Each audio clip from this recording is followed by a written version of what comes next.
Hello, everyone, and welcome to the second part of this story about Western Rome surviving in Britain. Given the massive support for the first part, which was more than unexpected for me personally, and I'm very grateful for it, I couldn't leave this alternate scenario unfinished, especially with such a massive number of views, but also, of course, because you've reached the like goal for a part 2 anyway. I of course recommend watching part 1 of this story to fully understand it and have the full context of where we left off, for maximum enjoyment and understanding of where we're heading with this alternate scenario in this second part, with the link to the first part being in the video's description. So, without further ado, today it's time to continue this epic story of the Romano-British surviving the adversities of the Middle Ages. So, by the mid-9th century, Western Europe would be once again in flames. After the death of Charlemagne, his vast Frankish empire, which already in our timeline was more a patchwork of nobles than a centralized state, as we all know, a system that would be the foundation of what would later be known as the feudal system, would collapse into what could only be described as a royal family drama of epic proportions, with 3 kingdoms, 3 heirs, all hating each other, and all calling themselves emperors. But while the Franks were busy killing each other for prestige and titles, a new enemy appeared from the north, the Norsemen, or the Vikings if you prefer. Now, in our timeline, the Vikings absolutely terrorized Europe, plundering monasteries, burning towns, and even sacking Paris. But in this alternate world, things would go very differently. Because across the Channel, the Romano-British had spent centuries preparing for exactly this kind of enemy. You see, the Romano-British Empire had survived by mastering 2 things that everyone else in the West had forgotten: discipline and naval domination. While the rest of Europe had gone into full feudal chaos, the Romans of Britain had continued to invest in coastal defenses, naval infrastructure, and shipbuilding. Generations of fighting Saxons and other Germanic raids had forged in them a kind of instinct, a reflex or mindset to strike first and strike fast. So, when the Vikings would come knocking, expecting to find easy loot and terrified monks like they found in England in our timeline, what they would find instead were Roman triremes armed with Greek fire, because yes, I have no doubt that in this timeline, with the alliance and brotherhood between the relations of both Roman states, what remains of the West and what remains of the East, they would have eventually exchanged various knowledge and respective contributions to each other, one of those contributions being Greek fire. You can imagine the look on a Viking's face when he would see his longship explode into flames on contact with a Roman projectile. Let's just say the stories of fire-breathing ships in the north would have quickly spread among the Norsemen. So how would the Romans handle this situation? Simple. They would do what they always did best: adapt, learn, and integrate. Instead of trying to exterminate the Vikings, the Romano-British would do something far smarter. They would study them, their navigation techniques, their ship designs, and their fighting style, and then improve upon it. Soon enough, Romano-British shipyards would start producing vessels that combined Roman engineering with Norse practicality, faster, sturdier, and capable of crossing oceans. Keep that information in mind for future parts if this story has a continuation. Let's just say for now that the Romano-British fleet of this era would easily become the most advanced naval force of the entire world, centuries ahead of its time. And because the Romano-British had always understood the power of diplomacy in the context in which they developed as an isolated power on their island, they wouldn't treat all Vikings as enemies. Some of them would be turned into mercenaries, hired sailors and warriors who fought under the Roman banner, ironically, similar to what the Eastern Romans did in our timeline, with even Viking mercenaries at one point serving as the Eastern Emperor's personal guard.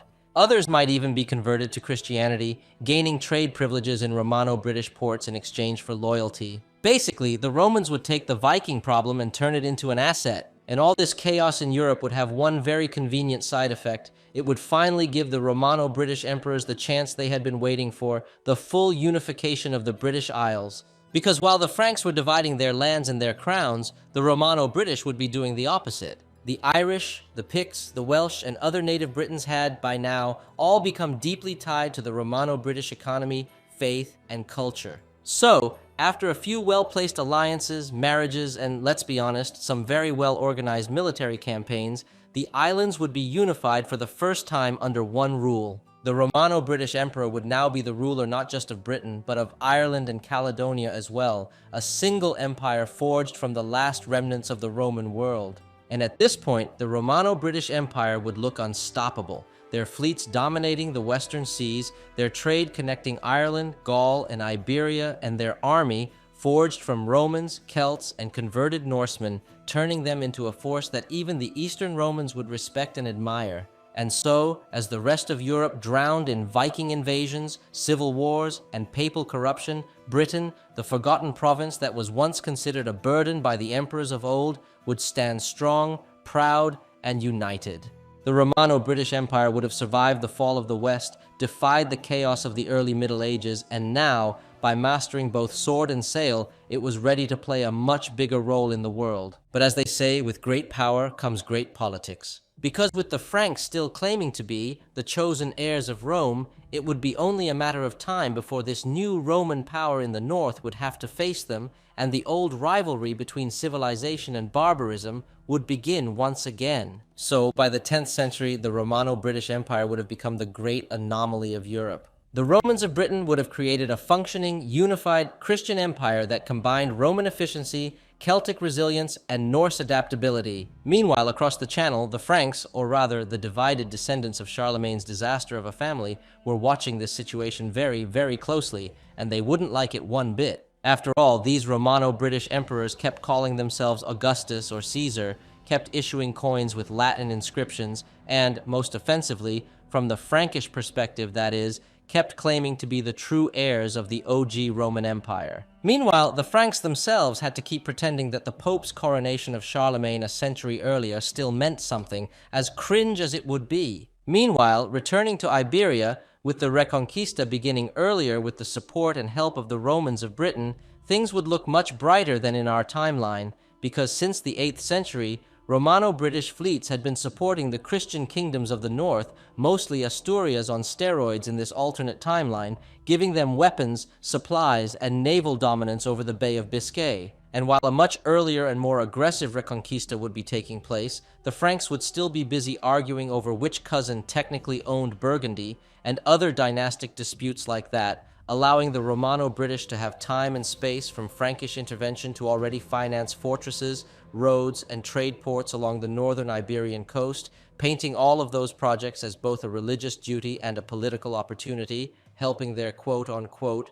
Christian brothers in Spain would be a convenient excuse to spread influence deeper into the continent and to keep the Franks out of Iberia in their own sphere of influence. But even so, sooner or later, the Franks would try to hinder the influence of the Romano-British in Iberia, as they themselves would provoke conflicts and divisions among the inhabitants of the Hispano-Iberian Peninsula, liberated from the Muslims, creating different factions of loyalty and influence over time, which would lead to a division between kingdoms allied to and influenced by Romano-Britain and kingdoms influenced by and allied with the Franks. Places that in our history we know as Catalonia, Navarre, or Aragon, they would slowly direct their loyalty and interest towards the Franks, with them investing in their own aid campaigns and support for the reconquest, while at the same time influencing their vision of Christianity, more in line with Roman Catholicism than with the more ambiguous and Celtic-inspired interpretation of the Romans from Britain. And that would be how, slowly but surely,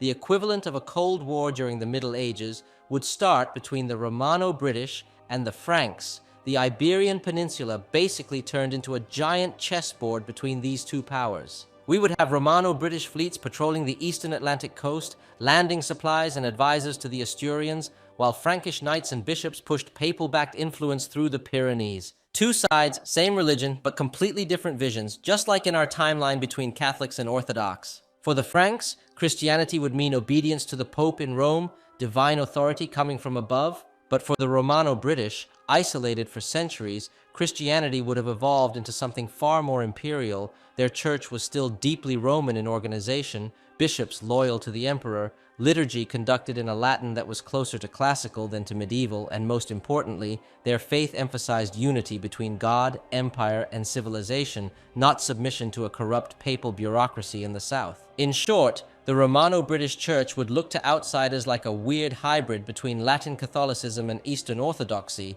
with also Celtic vibes, which could be interpreted as pagan practices to the horror of the most conservative Christians on the continent. You could call it Britanno-Roman Christianity, a faith that saw itself as the last true guardian of Roman religion and reason, while also considering Constantinople's orthodoxy as an acceptable vision and extension of their own interpretation of the religion purely for diplomatic, political, and commercial reasons with the Eastern Romans. So now you would have basically the perfect setup for centuries of rivalry, similarly to the French and the English in our timeline. Every time the Franks tried to expand their influence south, the Romano-British would counter it, and every time the Pope tried to interfere in Iberia, Londinium would send its own envoys to remind everyone who the real Romans were. Even trade and diplomacy became ideological weapons, and with the next decades passing, this silent struggle for influence started shaping two very different Europes. In continental Europe, papal, Frankish, feudal, and increasingly rigid power would be fractured between kings, lords, and priests.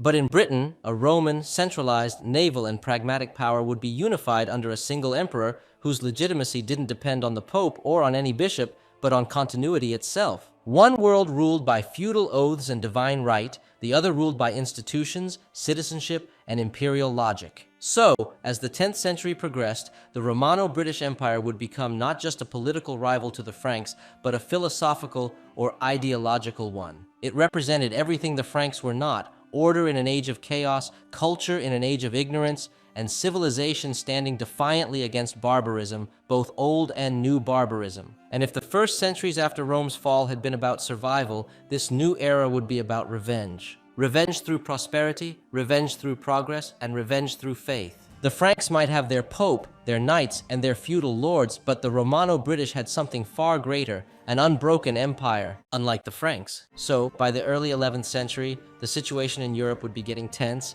like really tense. The quote-unquote Cold War between the Romano-British and the Franks would be at its peak, and both sides would be watching each other like hawks across the channel, waiting for the other to blink first. And you know what's funny? The spark for this long-brewing rivalry wouldn't start in Iberia, or even in Italy, but in the one place that somehow always ends up being in the middle of every historical mess, Brittany. Perhaps some of you may have noticed during part 1 of this alternate story, but multiple times throughout that first part, the region of Brittany has been changing color on the map multiple times, sometimes being under Romano-British influence, sometimes under Frankish influence, sometimes independent, and even sometimes abandoned by both. That detail was not a mistake on my part, nor was my lack of explanation a coincidence or a mistake of forgetfulness, but a finely planned move for the future of the story if it had a continuation, which is the case today. During the centuries of Franco-Romano-British rivalry, that region, so peculiar and different from the rest of Gaul, would have been a terrain of contestation and conflict between the Franks and the Romans of Britain, sometimes gaining control over that region and other times losing it. At this point, Brittany would be a strategic nightmare for both sides. To the Franks, it was supposed to be part of their territory, but good luck convincing the Bretons of that, when even these days, the Bretons still consider themselves a separate people very different from the rest of France, and that's despite the ultra-connected world we live in today, let alone back in feudal times. And for the Romano-British, Brittany was like looking into a mirror across the sea, a land of Latinized Celts who still spoke old Brittonic dialects and remembered that their ancestors once came from the same island. That's the reason why the British Isles and Brittany are practically the same word, as they both come from the same Celtic origin, so, of course, it would be the perfect place for both empires to fight over. The Franks would claim divine authority through the Pope, sending missionaries, bishops, and quote-unquote diplomatic gifts that somehow always included a few thousand armed men. Meanwhile, the Romano-British would do what they did best: diplomacy backed by gold, silver, tin, and naval supremacy.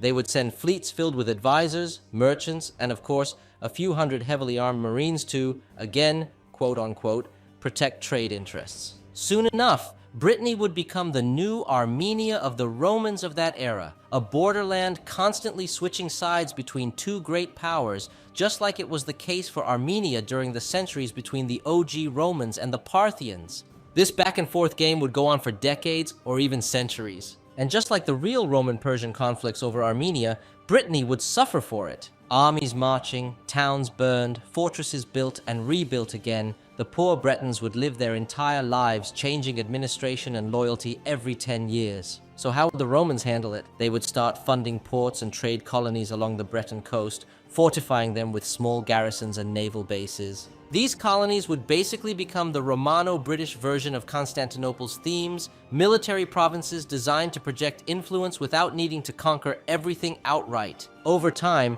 Romano-British culture would start spreading again on the continent, with Latin inscriptions, Roman law courts, even Roman coins circulating in local markets. And all of that, of course, would drive the Franks insane. Meanwhile, the political landscape in mainland Europe would be falling apart. After the death of Charlemagne's descendants and the decline of the Carolingian dynasty, the Frankish world would split into 3 feuding kingdoms, a perfect recipe for civil wars, revolts, and rival claims. While the Romano-British were centralized, efficient, and stable under an unbroken imperial dynasty, the Franks were constantly electing and deposing kings like it was some kind of medieval reality show, and with every new crisis, Romano-British influence would grow. Even within Frankish borders, some nobles and bishops would secretly prefer doing business with Romano-Britons rather than with Franks, Germans, or Italians. Why? Because the Romans paid better, traded more, and didn't care about papal taxes. So, while the Franks were busy fighting among themselves and obsessing over papal blessings, the Romano-British quietly became the economic backbone of Western Europe, their ships controlling the Atlantic routes, their merchants reaching Iberia, Brittany, and even sometimes Italy. By this point, the ideological war would also get personal. The Franks would call the Romano-British heretics, accusing them of corrupting Christianity with pagan Celtic practices, while the Romano-British would respond with their usual elegance by calling the Franks what they were, barbarians. But at least one positive aspect of this extreme rivalry for influence would be the competitiveness for technological innovation that it would entail, both sides trying to outdo each other technologically. The Romano-British, obsessed with shipbuilding and engineering, would start developing improved steelworks, new siege engines, and even early experiments with primitive gunpowder mixtures learned through Eastern contacts, in addition to continuing to preserve and improve the use of Greek fire in their weaponry. The Franks, on the other hand, would focus on heavy cavalry and feudal fortifications, your classic castles and knights setup, so to speak. So, if you imagine it visually, by the mid-10th to early 11th century, you'd have 2 completely different civilizations staring each other down across the channel. One, a feudal world of stone castles, crusader crosses, and papal banners. The other, a disciplined Romanized naval empire of marble ports, ironclad ships, and eagle standards shining under the northern sun. But despite all this rivalry, they wouldn't go into full war just yet. Not yet, at least. But everyone would feel that something was coming, a storm that had been building for centuries, and it would all start with one border incident. At that point, it could be for any reason, however small or stupid, an act of treason, murder of a member of the Frankish nobility, or important Romano-British aristocracy, or anything else really. That would be the moment when the centuries-old rivalry between civilization and barbarism would stop being only ideological and turn into a true war. And so, the storm that had been brewing for centuries would finally break. The uneasy tension between the Romano-British and the Franks would end, not with a grand declaration or papal bull,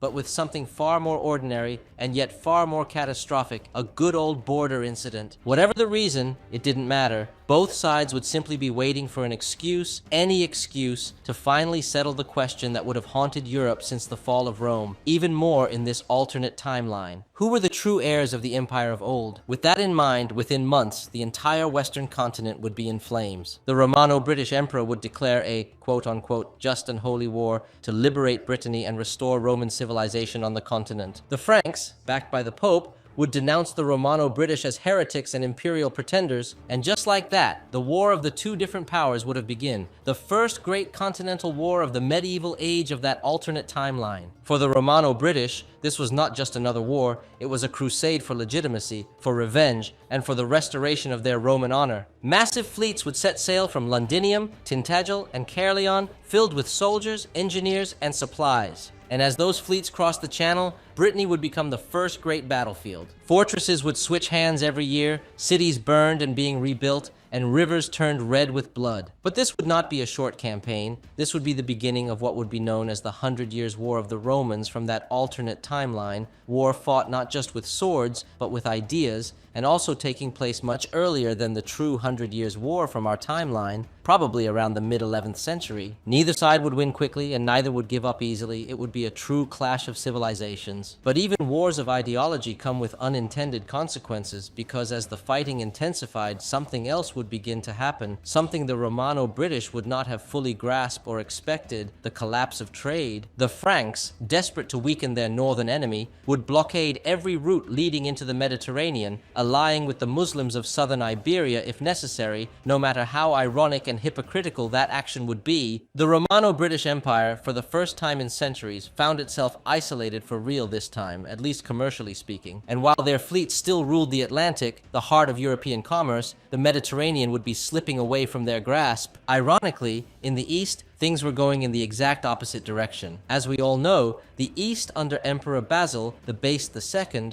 would have entered its second golden age or peak, expanding its frontiers, restoring order, and reaffirming itself as the true superpower of the Eastern Mediterranean. The two Romes, East and West, which would have once dreamed of uniting against barbarism, now would stand divided by distance and war, one at its peak, basking in power, the other cut off, besieged, but unbroken. And yet, history often finds strange ways to reward persistence, as we all know from our true history. Because as the war with the Franks dragged on, and as the Mediterranean routes stayed blocked, the Romano-British began looking for new trade routes anywhere, especially beyond the reach of Frankish control. And who better to help them in that quest than their old acquaintances from the north, the Norsemen? By now, the Viking Age was fading, the great raids were over, and the Norse world was slowly turning toward trade, exploration, and colonization. They had discovered Iceland, then Greenland, and even, according to some rumors spreading across the north, a strange land far to the west, a land covered with forests, rivers, and endless game, a land that they called Vinland. At first, the Romano-British didn't really care about those rumors, but as reports would begin circulating among Norse traders in British ports, men showing off strange timber, exotic fruits, and stories of lands with no kings or empires, curiosity would begin to grow among the Romans and Celtic merchants and explorers suffering from the lack of trade with the rest of Europe since the beginning of the war between them and the Franks. And so, because of such a unique situation that more and more would start to look like it would take decades, even maybe a century, to change and return to normal, the Romano-British would find themselves planning something unthinkable. If they could no longer trade through the Mediterranean, then they would create their own route, a new route westward. By the late 11th century, Romano-British exploration fleets, built from the same hybrid ship designs that once crushed the Vikings, would begin following those northern routes. First to Iceland, then to Greenland, and finally across the Great Western Ocean to the same shores the Norsemen called Vinland. But this time, it wouldn't just be an isolated Norse camp. It would be Romano-British engineers, merchants, and settlers, bringing with them their faith, their architecture, and looking for trade opportunities, and the lucrative potential of those new lands that were yet to be discovered and explored, determined to make better use of that knowledge than the Vikings, who were barely able to settle down in small, insignificant camps in those lands they called Vinland. They would not know it yet, but those Romano-British merchants and explorers, forced out from the Mediterranean by war, would have just stumbled upon a new world that would change everything. And so, as the 11th century would come to an end, the map of Europe would look very different. The Franks and the Romano-British would be locked in a devastating war of attrition, two civilizations fighting to decide the fate of the West. And while the East flourished under Basil II's rule, eventually, they would encounter the arrival of new unwanted adversaries as in our timeline, losing against them in that fateful battle of Manzikert, losing almost all of their territories in Anatolia, with their fate in this alternate scenario being quite uncertain, since this time the arrival of external help from the West and from the Pope of Rome would be unlikely. While far across the ocean, a new chapter of Romano-British history would quietly begin, discovering, slowly but surely, what lay at the other end of the Atlantic Ocean. And with that, I think this is a good moment to end this video. Thank you for watching part 2 of this crazy but also epic alternate timeline until the end. I still enjoyed this alternate scenario about the Western Romans surviving in Britain. Honestly, I'm starting to grow fond of this alternate scenario. I'm really growing more and more fond of it, and I've really enjoyed continuing its story. And because of that, if the video reaches 1,000 likes like the last part did, I will continue this alternate scenario with a part 3, so you know what to do if you want to see more about this Romano-British British state/empire and how it will be able to prosper, or at least survive the events to come, especially now that the equivalent of the 100 Years' War has begun in that alternate world at the same time that they finally discovered the Americas earlier than in our timeline. Anyway, don't forget to subscribe, like the video, become a member of the channel in order to have early access to new videos, and comment on what you thought of it. Thank you to our newest member of the channel, Giancarlo Esteves Rodriguez. Shout out to you, and I deeply appreciate your support of my work and projects to come. And without anything else to say, see you next time.